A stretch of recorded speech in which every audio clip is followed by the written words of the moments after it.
At 8 countdown, I got a special guest in the building tonight. Toosii 2 times. Say what up to the people. It's the big step of the well-known flex of Toosii. What's good? Big step. Why you? I hear you say that a lot in interviews.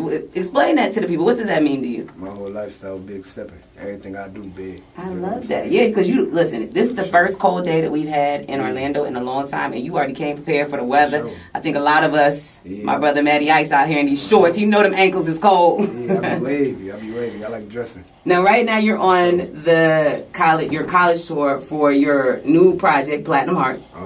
What is that like hitting the stage for college students? It's different. You dig? Just going everywhere and seeing what schools, like, not even what schools, but like just going different places and actually like seeing that, all right, like my music is around the world now. Like, this not local. What does that feel like? Because I heard that when you created this project, you actually created it in your home, like you were in your room, and now you're stepping on stages and stuff. So it's like hearing it naturally to just you when you created it to now you're hitting the big stage, performing your heart out to everybody every night. Like, what is that like? So like the album came from my apartment bedroom, and like even like some of the songs that's on the album I made on live. You dig what I'm saying? Like a lot of the songs, some of the songs was named by the fans. Some of the songs, like, just. So you were on Instagram Live when you were creating and letting them actually help co-create it with you almost. Oh, that's cool. I got times where I go live and I let the fans name the song and I go off the topic however they dig. And I tend to do that often. I go live and I make music, but the album came from my bedroom and just like hitting the stage now and really seeing that I got an impact on the world. I mean, it's normal now because I feel like, this is what I've been aiming for. Right. It's normal now. Right. I thought I was going to get here and I was going to be excited, but I don't really get excited. Because now there's another goal to reach. Yeah, now you've already set a whole nother goal that you're going after. I don't really get excited about much. Like, the only thing I probably get excited about is like food.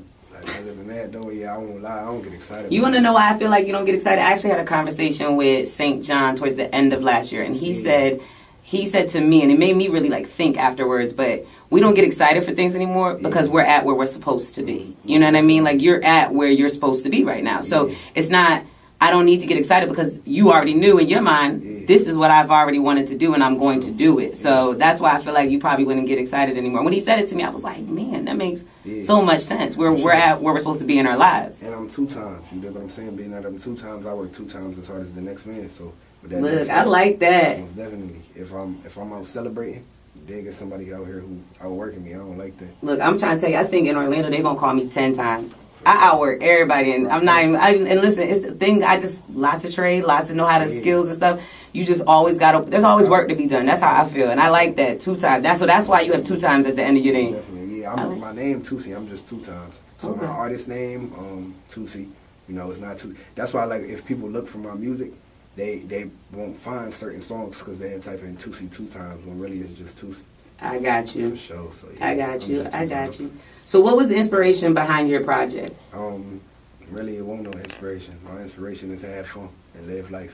I make music for myself, and my fans know that. You know what I'm saying? I don't make music for nobody else. Right. I live life for me. I won't lie. I live life for me, my family, and that's really about it. I love everybody though. That's how it's supposed to be. Definitely. Like with life, I feel like I give life to everybody. And when it comes to music, I give music to myself. That's why this is what I decided to do, because I was able to use music as my escape route. You know what I'm saying? And when I found out that this was my escape route, I was like, all right, so boom, y'all can have everything else, but this right here is going to be dear to me. Like, this what I do.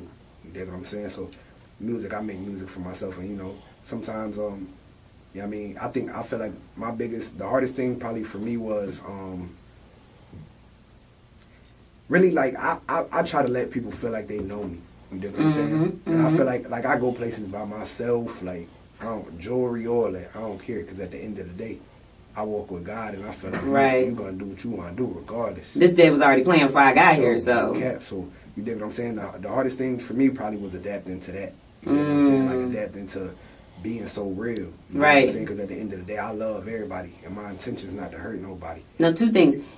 two things. First, I want to backtrack for a minute. So what were you escaping from? What was the escape from music? What were you getting away from? Because you're originally from Syracuse, New York, but you grew up in North Carolina? Most definitely. Okay. So like I grew up, well, I guess you could say grew up. You did, because I moved to North Carolina when I was 13. So I done been through a lot though. You know what I'm saying? What was the transition like? Because those are two different types of it. So what was the transition like from living from up north to down south? Because that would be considered south. And then how does that translate, I guess, in your music style as well? Because I always loved going south because it was a different type of music. So I got to take that back and give it off to people in Philly and be like, y'all ain't got this. And then the same, I would go down there and take Philly music. So what is that transition like for you? So it's a little bit more fast paced where I'm from. You dig what I'm saying? Right. I grew up fast. Right. 13, I was raising 3 kids. You dig what I'm saying? Like, you dig what I'm saying? So I grew up a lot faster than the average. That's why I don't party.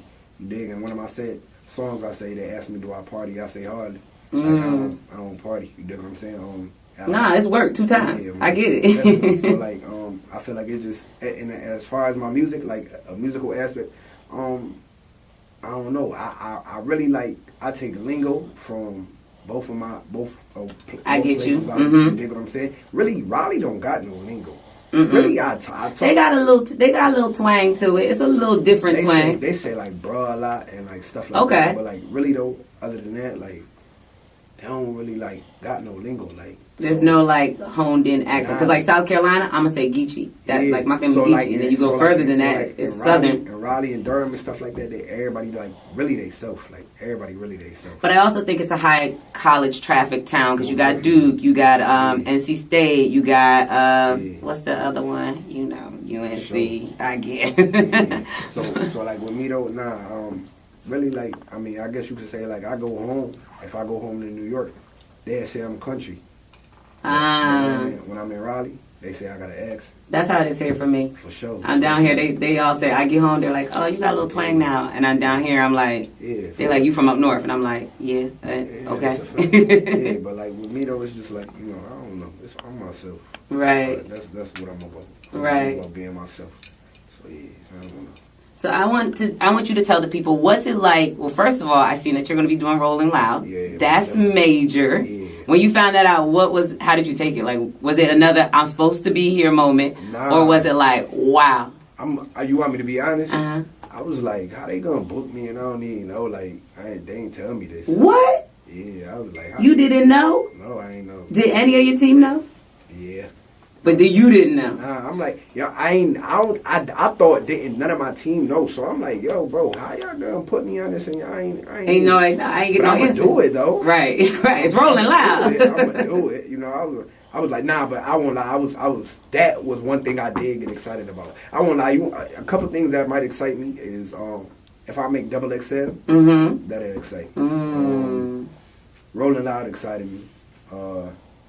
So if you could, let's say, co-headline a tour with anybody, who would that be? Billie Eilish. Ooh, okay, so I feel like people sleep. Now, do I think she deserved to get as many Grammys as she did? No. But I think people sleep on her because I think that in certain categories there were better artists for that particular year. However, when I first found out about her, I was like, she is a rare gem. It's like another Florence in the Machine that we haven't seen in a long time, and she's young. And then when I found out that you liked her, you listened to Jason Mraz, Adele, your ear is very different, but it's soulful, and that comes across in your own music. Are those what did you grow up listening to? I didn't grow up listening to music like that. Nah. I grew up like I was bad. So did you always know that you wanted to do music though? Was it like ever like I'm a kid and want to do music, or it was just something that just happened? I used to just write in my closet because I was scared to I wasn't scared to let nobody hear me, but I just didn't care to let nobody hear me. Because you were doing music for yourself. For sure. And it used to when I tell you I used to sit in my closet and write, just write music. And I was like 14 at the time, just making music, melodic music, real music, just And, you ever listen to somebody named Sampha? Nah.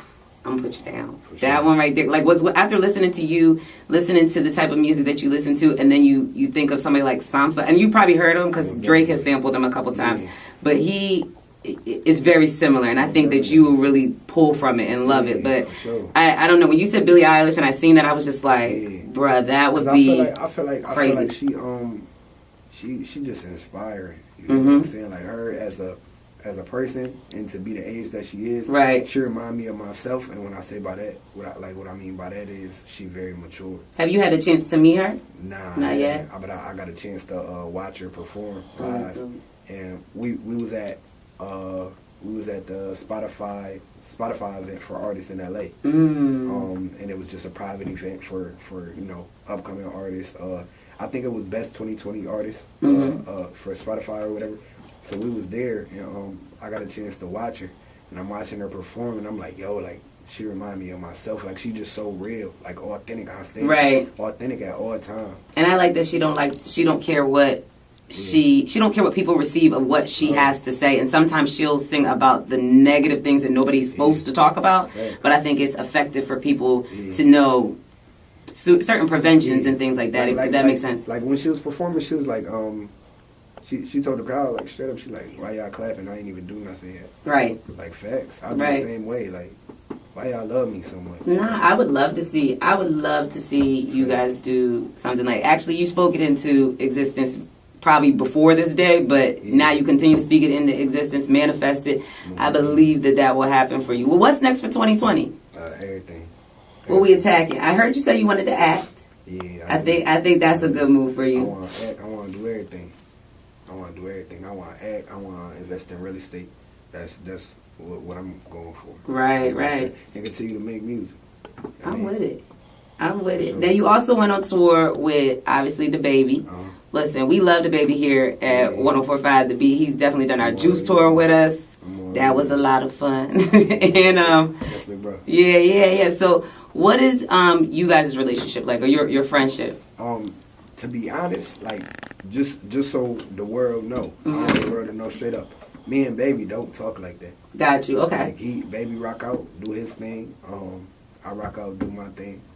And he might tell me, bro, because we got the same CEO, Arnold Taylor. He might tell me, bro, like, tour, let's get it. You dig? I'm there. I come to some dates. I rock out. Nice. Dap him up. I see him. Dap him up. He go his way. I go my way. But other than that, I appreciate him. He a real big inspiration. For sure. Definitely. And you've also it seems as though you've done shows with a lot of big artists, like even Summer Walker. What was that like?